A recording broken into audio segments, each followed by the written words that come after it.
শ্রুতি জনাব রনি আপনার কাছে আসতে চাই। বাংলাদেশের রাজনীতিতে সংঘাত খুব অস্বাভাবিক নয়, বিভিন্ন সময়ে বিভিন্ন পর্যায়ে সংঘাত ঘটে এবং হাসনাত আবদুল্লাহর উপর যে আক্রমণ সেটা কিছু বিচারে হয়তো নতুন, কারণ এনসিপি একটা নতুন রাজনৈতিক দল। হাসনাত আবদুল্লাহ আওয়ামী লীগের নিষিদ্ধের কথা বলে আসছিলেন অনেকদিন ধরে এবং তার সাথে এই হামলার যোগাযোগ ঘটানোর চেষ্টা করা হচ্ছে। কিন্তু গত ৮ মাসেই নানান ধরনের রাজনৈতিক সংঘাত আমরা দেখেছি আরও নানান প্রেক্ষাপটে। এই রাজনৈতিক সংঘাতের যে সংস্কৃতি সেখান থেকে আমরা কিভাবে বেরিয়ে আসব? ধন্যবাদ। যে যেখান থেকে আমাকে শুনছেন, আমাদেরকে শুনছেন, সবাইকে আমার সালাম এবং শুভেচ্ছা, এবং আমার সহালোচক শ্রদ্ধেয় বড় ভাই এবং আপু আছেন। তো দেখেন, আমরা যে কথাটা দিয়ে আলোচনাটা শুরু করতে চাই আজকে আমি, সেটা হলো যে বাংলাদেশের রাজনীতির যে মডেলটা সেটা হলো আওয়ামী মডেল। এই আওয়ামী মডেলের বিরুদ্ধেই আমাদের অভ্যুত্থানটা। 5 তারিখে জনগণ রায় দিয়েছে যে আমরা আর কোনো রকম মাসেল পাওয়ারের রাজনীতি দেখতে চাই না।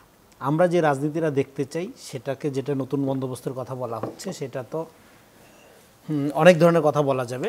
একটা বাক্যে যদি বলি সেটা কি, সেটা হলো দল যার যার রাষ্ট্র সবার। মানে হলো আমার দল যদি কিয়ামতের আগ পর্যন্ত কোনো দিন ক্ষমতায় না যায়, কোনো সমস্যা নাই, আমার অধিকারটা রাষ্ট্র প্রোটেক্ট করবে। এইরকম একটা রাজনীতি আমরা দেখতে চাই। সেখানে সংঘাত তো দূরের কথা, আমার মত যদি আলাদা হয় আমার গায়ে একটা ফুলের টোকাও দেওয়া যাবে না। কিন্তু যতক্ষণ পর্যন্ত আপনি এই রাজনৈতিক ভিন্নতার কারণে শারীরিক বল প্রয়োগের যে সংস্কৃতি আমাদের এখানে, যে আপনার হাত থাকতে মুখে কি বলা হয় না, যে এই অবস্থা যতক্ষণ হতো, তার মানে আপনি আওয়ামী মডেলে আটকে আছেন। এবার আপনি যেই দলই করেন, যেই দলের নামেই করেন, এই আওয়ামী মডেল চলবে না বাংলাদেশে। আর এখন পার্টিকুলারলি আপনার প্রশ্ন যদি ফিরি, হাসনাত আবদুল্লাহর উপর যে আক্রমণটা, এইটা ধরেন এইটা কিন্তু এনসিপি নেতার উপর আক্রমণ আকারে কিন্তু কেউ দেখছে বলে আমার মনে হয়নি। অন্তত ছাত্রদলের রিয়েকশন, ছাত্র শিবিরের রিয়েকশন বা অন্যান্য লোকজনের রিয়েকশন, এইটা কিন্তু সবাই অভ্যুত্থানের শক্তির উপর আঘাত হিসেবেই দেখছে। এইটার নানা রকম ব্যাখ্যা থাকতে পারে, নানা রকম দৃষ্টিভঙ্গি থেকে এটা আলোচনা করা যেতে পারে, কিন্তু এইটার একটা গুরুত্বপূর্ণ ফেনোমেনা এক্ষেত্রে আমরা লক্ষ্য করতে পারি যে অভ্যুত্থানের যে আবেগ, অভ্যুত্থানের যে শক্তি, এইটার ব্যাপারে ঐক্যটা এখনও অটুট।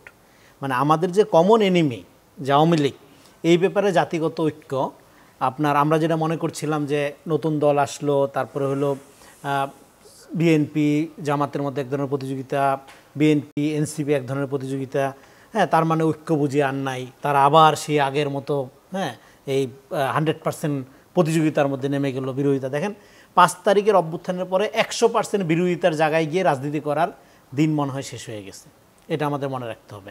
ফলে এখন রাজনীতির মূল ব্যাপারটাই হলো কে কত ভালো প্রপোজাল জনগণকে দিতে পারে। জনগণ যেটা অ্যাকসেপ্ট করে তাকে জনগণ তাদের আপনার কী বলে ম্যান্ডেট দিবে। ফলে এখানে ধরেন বিএনপি একটা প্রস্তাবনা দিল, এখন শুধু বিএনপি দিছে বলে এটা আমি 100% বিরোধিতা করবো, বা এনসিপি একটা দিল, হ্যাঁ, এখন এটা এনসিপি দিছে বলে আমি এটা 100% বিরোধিতা করবো। এই রাজনীতির এখন আর দরকার নেই। কারণ হলো এখন সবাই বাংলাদেশপন্থী একটা রাজনীতি, যে রাজনীতির বিকাশ, এটা 5 তারিখের পরে আমাদের একটা সুবর্ণ সুযোগ হলো রাজনীতির বিকাশ ঘটানোর। এখন আবার সুবর্ণ সুযোগ হলো বিনাশেরও। যদি আপনি আওয়ামী মডেলে ফেরত যান, আপনার বিনাশ হবে। আওয়ামী মডেল নতুন মডেলের দিকে কি আমরা এগোতে পারছি? সেই নতুন মডেলের দিকে এগোতে না পারার ব্যর্থতা তো ধরেন আপনার এটা সম্মিলিত ব্যর্থতা হবে। তাহলে তার মানে তখন আপনার পানিশমেন্টটা কি হবে? পানিশমেন্টটা হবে আপনি এই যে বাচ্চা বাচ্চা ছেলেদের জীবনের বিনিময়ে আপনি যে একটা রাজনৈতিক ফ্রিডম পেলেন, সেইটাকে যদি আপনার, যে আমরা কোন ধরনের রাজনীতি চাই না সেটা আমরা জানি, এখন আমাদের চ্যালেঞ্জ হলো কোন ধরনের রাজনীতি চাই সেটা গঠন করা। সেই চ্যালেঞ্জটা কারা নিবে? সেই চ্যালেঞ্জটা নিবে পলিটিক্যাল পার্টিসগুলো। সেই চ্যালেঞ্জটা যদি আপনি নিতে না পারেন, তাহলে এই যে বাচ্চা বাচ্চা ছেলেদের জীবন গেল, এইটার কাফফারা কিন্তু আপনাকে দিতে হবে আগামী দিনে। ইতিহাস আপনি ভুলে যেতে পারেন, কিন্তু ইতিহাস যখন প্রতিশোধ নেয়, আমরা এটা জানি, খুব ভয়ঙ্করভাবে প্রতিশোধ নেয়। তো আপনি যদি এখন ধরেন অভ্যুত্থানের শক্তি থেকে একটা দল তৈরি হলো এনসিপিও যদি ব্যর্থ হয়, এই যে লক্ষ লক্ষ কোটি কোটি তরুণ, কিশোর, শিশু রাস্তায় নেমে আসলো, নেমে আসার মধ্য দিয়ে তাদের মধ্যে যেটা বলি আমরা কালেকটিভ কর্তাসত্তার যে একটা উন্মেষ হলো, তাদের মধ্যে কিন্তু একটা রাজনৈতিক সচেতনতা তৈরি হয়ে গেছে। এটা আপনি চান বা না চান, হ্যাঁ, সেই সচেতনতার মধ্যে তারা জানে কোন ধরনের রাজনীতিকে প্রতিহত করতে হয়। এই শিক্ষাটা তাদের হয়ে গেল। ফলে আপনাকে এই জন্য বারবার আমরা যেটা বলি, 5 তারিখ আমাদের টোটাল রাজনৈতিক দলগুলোর জন্য, সবার জন্য একটা চ্যালেঞ্জ আকারে হাজির হয়েছে। আমরা কে কতটা এই অভ্যুত্থান স্পিডটাকে আপহোল্ড করে একটা নাগরিক ভিত্তিক রাষ্ট্র, যেখানে ক্ষমতার সাথে সরাসরি নাগরিকদের সম্পর্ক থাকবে। ক্ষমতার সাথে আওয়ামী মডেলটা কি? ক্ষমতার সাথে আওয়ামী ট্রাইবাল রাজনীতি যেটা আমরা বলি, এইটা হলো বাংলাদেশটা যে টুঙ্গিপাড়ার উপনিবেশ ছিল, সেইখানে দলের মানে ক্ষমতার মালিক ছিল শুধু আওয়ামী লীগ, এবং আওয়ামী লীগ তো কোনো রাজনৈতিক সংগঠন না। এটাকে যদি আপনি রাজনৈতিক সংগঠন মনে করেন তাহলে একটা বড় ভুল করা হবে। এইটা ফ্যাসিজমের সাথে রাজনীতির কোনো সম্পর্ক নাই, ইটস অল অ্যাবাউট অর্গানাইজেশন, এবং এটা একটা লুটপাটের সিন্ডিকেট, এবং সেই সিন্ডিকেটটা রাজনীতি মনে করে অনেক লোক প্রতারিত হয়েছে।